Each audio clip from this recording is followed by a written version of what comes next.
എല്ലാവർക്കും എൻ്റെ ചെറിയ പെരുന്നാൾ ആശംസകൾ. ഈദ് നമസ്കാരത്തിന് നേരത്തെ എത്തണമെന്നൊരാഗ്രഹം കൊണ്ട് നേരത്തെ ഉറങ്ങിയിരുന്നു. പക്ഷേ പ്രതീക്ഷിച്ചതുപോലെ എഴുന്നേക്കാൻ കഴിഞ്ഞില്ല. എന്നിരുന്നാലും വളരെ പെട്ടെന്ന് തന്നെ കുളിയെല്ലാം കഴിഞ്ഞ് പള്ളിയെ ലക്ഷ്യമാക്കി ഓടി. വഴിയിലെങ്ങും ആരെയും കാണുന്നില്ല. തക്ബീറുകൾ പല പള്ളിയിലായി കേൾക്കുന്നു. ഞാൻ താമസിക്കുന്നതിന് ചുറ്റിനും ഒരുപാട് പള്ളികളുണ്ട്. അതുകൊണ്ട് തന്നെ എങ്ങോട്ട് പോകണമെന്ന് ചെറിയൊരു കൺഫ്യൂഷൻ ഉണ്ടായിരുന്നു. എന്തായാലും തൊട്ടടുത്ത് വരുന്ന പള്ളിയെ ലക്ഷ്യമാക്കി തന്നെ ഓടി. കുറേ വർഷത്തെ പ്രവാസ ജീവിതത്തിനിടയിൽ പെരുന്നാൾ നിസ്കാരം എന്നത് എനിക്ക് എത്തിപ്പെടാൻ കഴിയാത്തൊരു കാര്യമായിരുന്നു. അതുകൊണ്ട് തന്നെ ഇത്തവണ നിസ്കാരത്തിൽ എല്ലാവരെയും പോലെ പങ്കെടുക്കണമെന്ന് എനിക്ക് അതിയായ ആഗ്രഹം ഉണ്ടായിരുന്നു. കാരണം എൻ്റെ നോമ്പെല്ലാം വളരെ ഭംഗിയായിട്ട് എനിക്ക് നിറവേറ്റാൻ സാധിച്ചിരുന്നു. നിസ്കാരം ഏകദേശം തുടങ്ങാനായിട്ടുണ്ട്. നിസ്കരിക്കാനായി ആളുകൾ എഴുന്നേറ്റ് നിൽക്കുന്നത് ദൂരെ നിന്ന് കാണാൻ കഴിയുന്നുണ്ടായിരുന്നു. സമാധാനമായി. സമയം കുറച്ചുകൂടി ബാക്കിയുണ്ട്. നിസ്കാരം തുടങ്ങുന്നതിന് 10 മിനിറ്റ് മുമ്പ് തന്നെ അവരോടൊത്തുചേരാൻ എനിക്ക് സാധിച്ചു. വിചാരിച്ചതുപോലെയല്ല, ഒരുപാട് ആളുകളുണ്ടായിരുന്നു. റോട്ടിലാണ് എനിക്ക് നിസ്കരിക്കാൻ ഇടം കിട്ടിയത്. ആ സമയത്ത് ഇവിടെ ഇടം കിട്ടിയത് തന്നെ ഭാഗ്യം.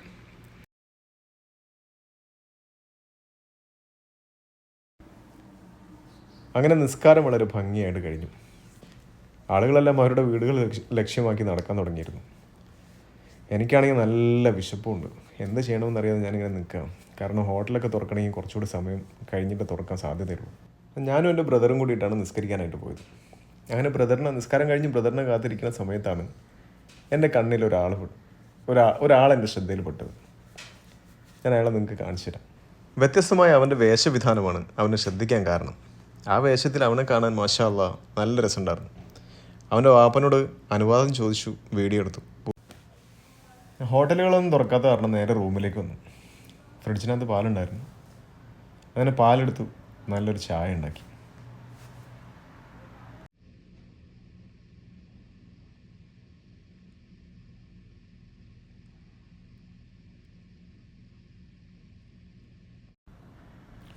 ചായ എടുത്തുകൊണ്ട് നേരെ താഴെ വന്നു.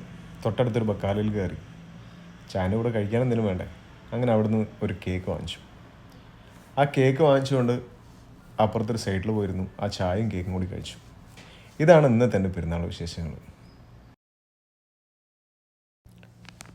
അൽഹംദുലില്ലാ, 29 ദിവസത്തെ വ്രതാനുഷ്ഠാനത്തിനും ഭക്തിക്കും ശേഷം നമ്മൾ അനുഗ്രഹീതമായ ചെറിയ പെരുന്നാൾ ആഘോഷിച്ചു. ധ്യാനത്തിൻ്റെയും ക്ഷമയുടെയും നന്ദിയുടെയും ഒരു മാസമാണ് വളരെ പെട്ടെന്ന് കൊഴിഞ്ഞു പോയത്.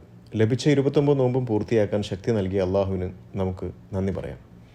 നമ്മുടെ പ്രിയപ്പെട്ടവരോടൊപ്പം ഈദ് ആഘോഷിക്കാൻ ലോകമെമ്പാടുമുള്ള കഷ്ടപ്പെടുന്നവരുടെ കഷ്ടപ്പാടുകളും സംഘർഷങ്ങളും വെല്ലുവിളികളും നമുക്ക് മറക്കാതിരിക്കാം.